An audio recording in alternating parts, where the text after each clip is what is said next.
So দুহিতাই মোৰ বাবে best life partner হ'ব যিজনী ছোৱালী সদায় মোৰ হাতৰ মুঠিত থাকিব তোমাৰ চাহ মই মোৰ ল'ৰাৰ ওপৰত কেতিয়াও পৰিব নিদিওঁ মা খবৰদাৰ আৰু কেতিয়াও মোৰ ল'ৰাক ফুচুলাবলৈ চেষ্টা নকৰিবা মোৰ বোধাৰে আপুনি আৰু খুৰীৰ পৰা এই কথাটো লুকুৱাই নৰখাই ভাল কাৰণ দুহিতাৰ ঘটনাটো লুকুৱাই ৰাখিব পৰাকৈ ইমান সৰু ঘটনাও নাছিলে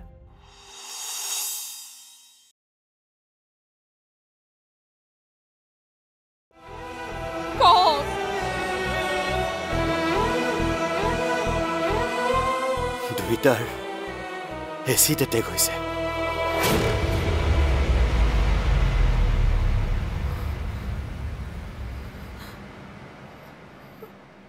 কোনোবাই আন্ধাৰৰ সুযোগ লৈ তাইৰ মুখত এচিড ছটিয়াই গুচি গ'ল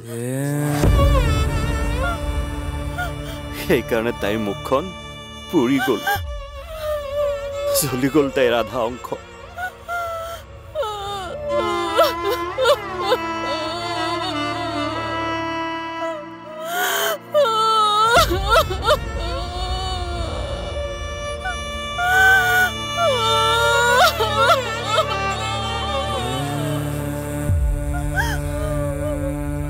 তুমি মোলৈ বাৰে বাৰে কল কিয় কৰি থাকা হা ফোন কৰিবলৈ মানা কৰাৰ পিছতো এবাৰ মূৰত তোমাৰ কথা নুহুমাই নাই মই তোমাৰ একো কথা নুশুনো একচুৱেলি তোমাৰ মাথাৰ শুনিলেও মোৰ এলাৰ্জি হয় তোমাৰ মুখখনটো মই চাবই নিবিচাৰো গতিকে মোৰ পৰা তুমি ডিষ্টেন্স মেইনটেইন কৰা নহ'লে মই তোমাৰ এগেইনষ্টত একশ্যন লম এইটো কথা মনত ৰাখিবা অন্তৰা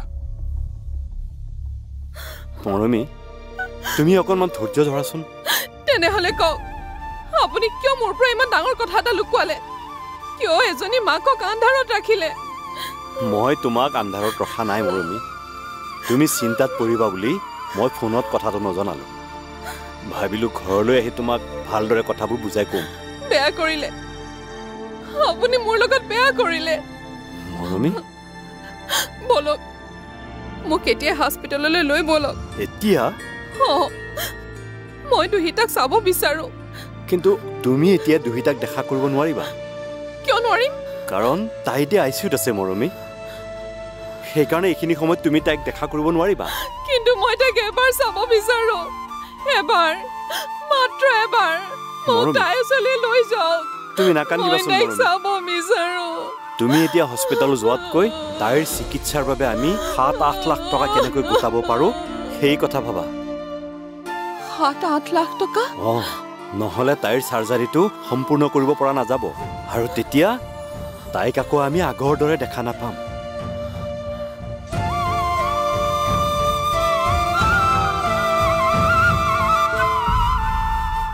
মোৰ হামিয়া হুকুতিয়া অৱস্থা নাই মোৰ টোপনি আহিছে অ মা বিছনাখন পাৰিছোৱে শুবই পাৰিবি ৰ মইতো শুই যাম কিন্তু বেছি দুহিতাজনী কষ্টত শুবই পৰা নাই চাগে অ মা সেই দৰাটোৱে দুহিতাক আখেজতে এইবোৰ কৰিলে বুজিছ কি আখেজত খা বাপেকে ভীমকলটো অ বুই মই কি কৈ আছো তই বুজি পোৱা নাই নেকি বুজিছো হলেও একো নাই তা দুহিতাক বিয়া পাতিবলৈ মন আছিল যে তাৰপিছত দুহিতাই মনে মনে কইনা হলাই দিয়া দেখি তা খং উঠিল খঙে একেবাৰে চুলি আগ পালে আৰু সি খঙতে দুহিতা শাস্তি দি দিলে তাৰ মানে দৰাটোৱে পুতক তুলিলে অ মা সেইকাৰণে গাঁৱৰ মানুহে মিলি সেই দৰাটোক জেলত ভৰাই থব লাগে তেতিয়াহে তাৰ কাণে ধোৱা বাহি হৈ যাব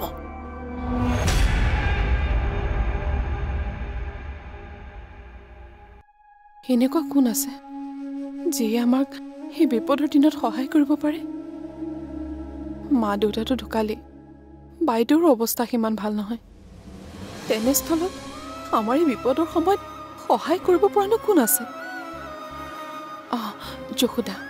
যশোদাই আমাক সহায় কৰিব পাৰিব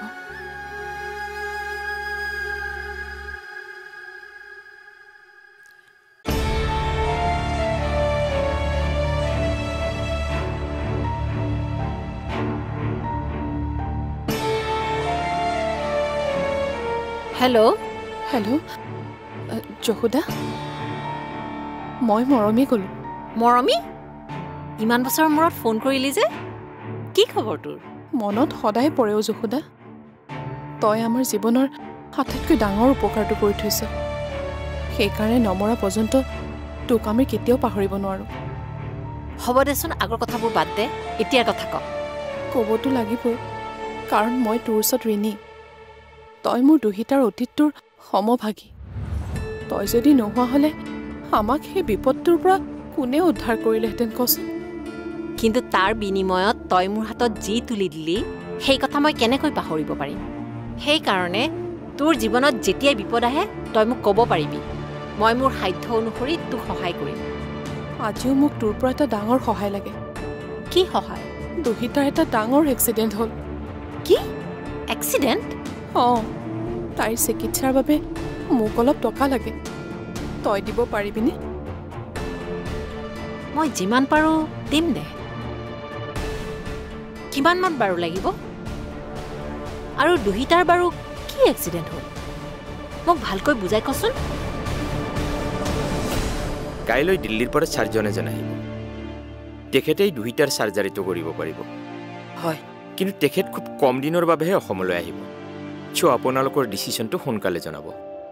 আমাৰ আৰু বহুত পেণ্ডিং কেছ আছে, তাৰ বাবে আমি ৰেডি কৰিব লাগিব। ঠিক আছে। আপুনি নিশ্চয় কথাটো বুজি পালে। Thank U.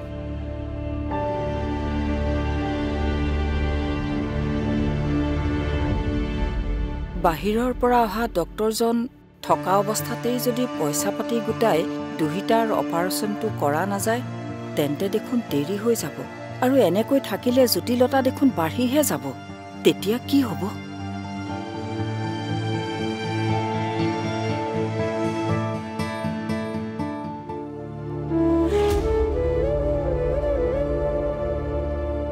তই বহুত সাহসী যশোদা, সেইকাৰণে জীৱনটো এনেকৈ কটাব পাৰিছ। সময় আৰু পৰিস্থিতিয়ে মোক সাহসী কৰি তুলিছে। যাক জীৱনৰ সমস্ত দি ভাল পাইছিলোঁ সিয়ে আঁতৰি গ'ল। জীয়াই থকাৰ সাহস তেতিয়া পালোঁ যেতিয়া তাৰ সন্তানৰ মাক হ'বলৈ ওলালোঁ। কিন্তু শেষত সন্তানটিও, আৰু আজি তই আহিছ সেই একে ধৰণৰ ঘটনাৰ বাবে সহায় বিচাৰি। দুহিতাৰ জীৱনলৈ যে এনেকুৱা এটা দিন আহিব মই কেতিয়াও ভবা নাছিলোঁ। একো উপায় বিচাৰি নাপাই মই তোৰ ওচৰলৈ আহিছোঁ। এতিয়া ক যশোদা, এই বিপদৰ পৰা তই দুহিতাক উদ্ধাৰ কৰিবিনে?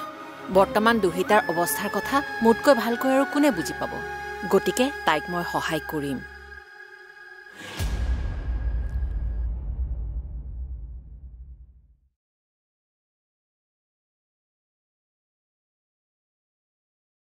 হেৰি, আপুনি ইমানকৈ চিন্তা কৰি নাথাকিব। অলপ অলপকৈ আমি বহু কেইজনৰ পৰা ল'লে আমি সোনকালে টকাখিনি গোটাব পাৰিম। এনেকৈ গোটাওঁতে গোটাওঁতে বহুত দেৰি হৈ যাব মৰমী, আৰু সকলোৱে পইচা দিব নোখোজিবও পাৰে। যশোদাই কিন্তু দিব। কি? যশোদাই? অঁ, যশোদাই। তাইক আজি মই ফোন কৰিছিলোঁ জানে। যশোদা ঠিকে আছেনে? ক'ত আছে তাই আৰু কি কৰি আছে? তাই এতিয়াও সেই গুৱাহাটীৰ হস্পিটেলখনতে নাৰ্ছৰ কাম কৰি আছে। গিৰিয়েকটো নায়েই, তাই সেই ল'ৰাটোৰ লগতে থাকে।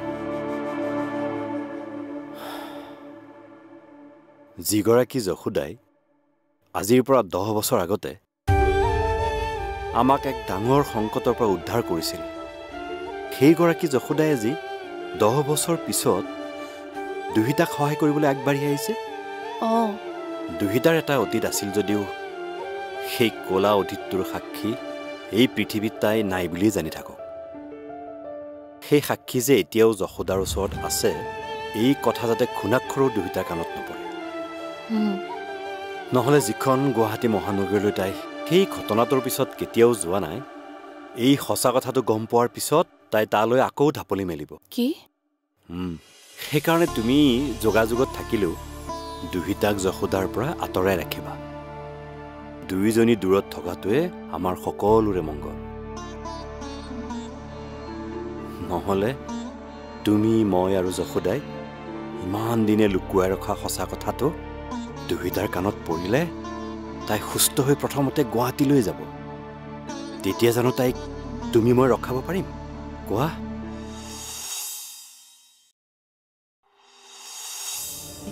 ভালকৈ ভাৱন্তৰা, বাৰ শত্ৰু আছে। কিন্তু কোন? নাম কমো, মাৰি পেলাম মই তাক। অনুৰাগ। আপুনি দুহিতাৰ বৰুৱাৰ ঘৰটো চিনি পায় নেকি? দেউতাকে টিচাৰ কৰে যে। অঁ, মনন ছাৰৰ ঘৰ চিনি পাওঁ। এড্ৰেছটো মোক অলপ ভালদৰে বুজাই দিব পাৰিব নেকি? অঁ, আপুনি অকণমান আগলৈ গৈ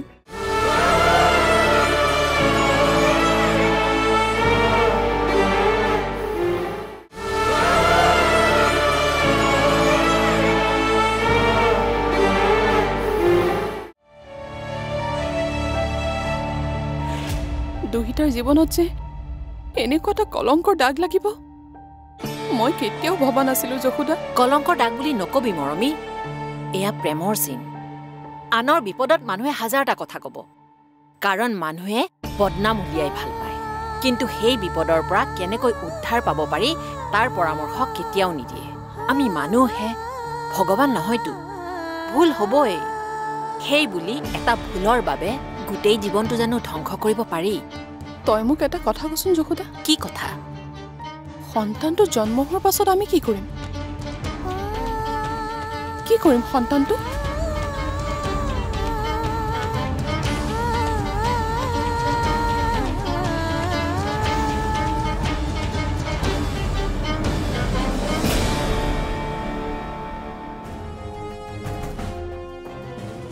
আজি মই দুহিতাক লগ পাবই লাগিব।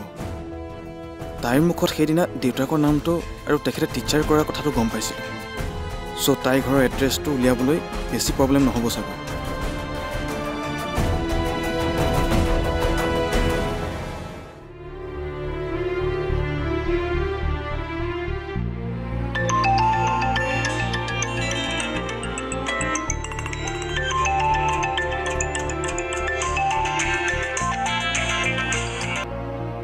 অঁ কুকি, এইবোৰ কি শুনিলো অন্তৰা? শুনা কথাবোৰ সঁচানে?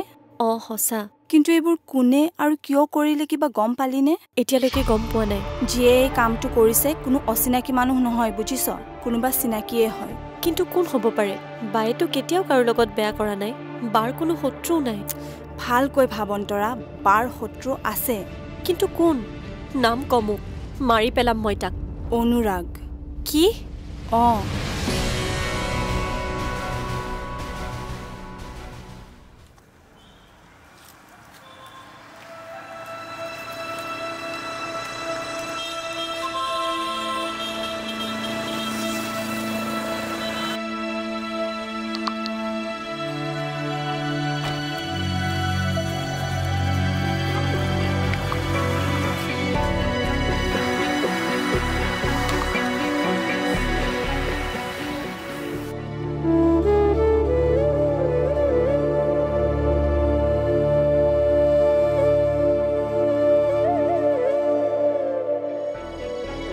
এক্সকিউজ মি। হয় কওকচোন। আপুনি দুহিতাৰ বৰুৱাৰ ঘৰটো চিনি পায় নেকি? দেউতাকে টিচাৰ কৰে যে। অঁ, মনন ছাৰৰ ঘৰ চিনি পাওঁ। এড্ৰেছটো মোক অলপ ভালদৰে বুজাই দিব পাৰিব নেকি? অঁ, আপুনি অকণমান আগলৈ গৈ লেফ্ট ছাইডে ৩-৪ ঘৰ পিছত কাৰোবাক সুধিলে তেওঁৰ ঘৰটো কৈ দিব। Thank U.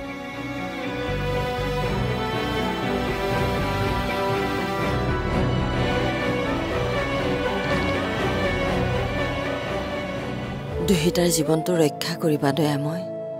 তাই চিকিৎসাৰ বাবে কিবা প্ৰকাৰে যাতে পা পইচা যোগাৰ হৈ যায়, তাৰ বাবে কিবা পথ উলিওৱা প্ৰভু ঈশ্বৰ। দুহিতা মোৰ নিজৰ নাতিনীৰ দৰে, সৰুৰ পৰা মোৰ কোলাতেই ডাঙৰ হোৱা। তাই যাতে কিবা বেয়া বাতৰি এটা নাপাওঁ। মানে পইচাৰ যোগাৰ হৈছে যদিও যথেষ্টখিনি কম হৈ আছে। সেয়ে দুহিতাৰ চিকিৎসাৰ বাবে মোক টকা 1 লাখ দিব পাৰিবা নেকি? তেনেহ'লে কিমানমান দিব পাৰিবা? মই সোনকালেই ঘূৰাই দিম। কি নোৱাৰিবা? ঠিক আছে তেন্তে, হ'ব দিয়া।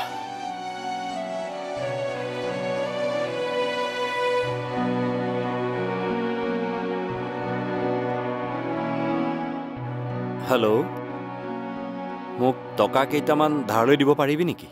খুব আৰ্জেণ্ট। হেল্ল',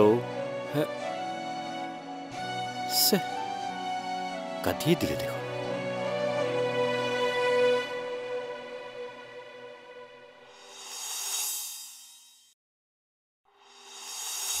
মোৰ এই সোণৰ আ অলংকাৰখিনি আপুনি বিক্ৰী কৰি দিয়ক। কি? অঁ, আৰু তাৰ পৰা পইচাখিনি দুহিতাৰ চিকিৎসা কৰক।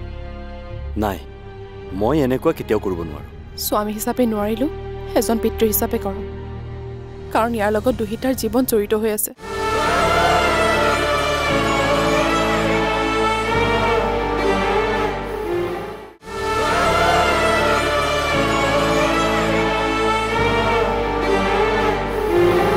মননে বা পইচা পাতি যোগাৰ কৰিব পাৰিলে নে নাই? তাকে তেওঁ যোৱাৰ পৰা দেখোন এতিয়ালৈকে একো এটাই খা খবৰ দিয়া নাই দাদু।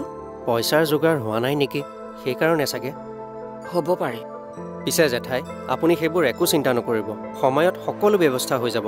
বলক, আপুনি কেণ্টিনত একাপ গৰম চাহ খাই ল'ব। ৰাতিপুৱাৰ পৰা আপুনি একোৱেই খোৱা নাই নহয়। হস্পিটেলত থাকিলে একোৱেই খাবৰ মন নাযায়। তাতে দুহিতাৰ এই অৱস্থাটো দেখি মোৰ মনটো একেবাৰে বেয়া লাগি আছে। বুজিছোঁ, কিন্তু আপুনি ঘৰলৈ গৈ অলপ আৰাম কৰিব লাগিছিল নহয় জেঠাই। এনেকৈ হস্পিটেলত থাকি কষ্ট কৰিলে, টোপনি ক্ষতি কৰিলে, কাইলৈ যদি আপুনিয়ে বেমাৰত পৰে তেনেহ'লে কোনে চাব আপোনাক? কিন্তু মই আপোনাকেই চাম নে দুহিতাকে চাম? আপুনি নিজৰ অলপ যত্ন লওক জেঠাই, প্লিজ।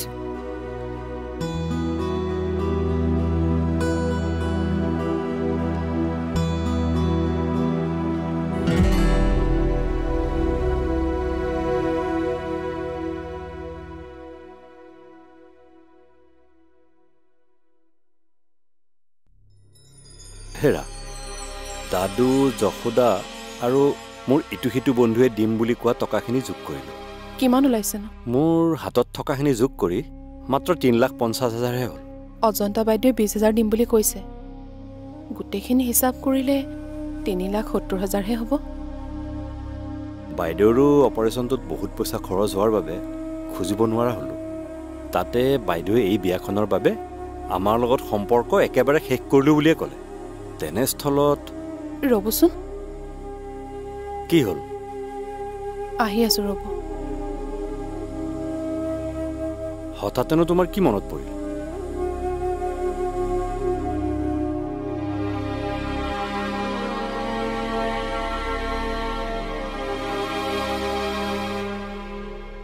হেৰি, তুমি আকৌ এই বক্সটো কিয় আনিলা? ইয়াতে মোৰ বিয়াৰ নেকলেছ, আঙঠি, কাণফুলি সকলোখিনি আছে। অঁ, তাতে কি হ'ল? মোৰ এই সোণৰ আ অলংকাৰখিনি আপুনি বিক্ৰী কৰি দিয়ক। কি? অঁ, আৰু তাৰ পৰা পইচাখিনি দুহিতাৰ চিকিৎসা কৰক। নাই, মই এনেকুৱা কেতিয়াও কৰিব নোৱাৰোঁ। স্বামী হিচাপে নোৱাৰিলোঁ, এজন পিতৃ হিচাপে কৰক, কাৰণ ইয়াৰ লগত দুহিতাৰ জীৱন জড়িত হৈ আছে। ব'লক, আমি আৰু দেৰি নকৰোঁ, ব'লক এতিয়া।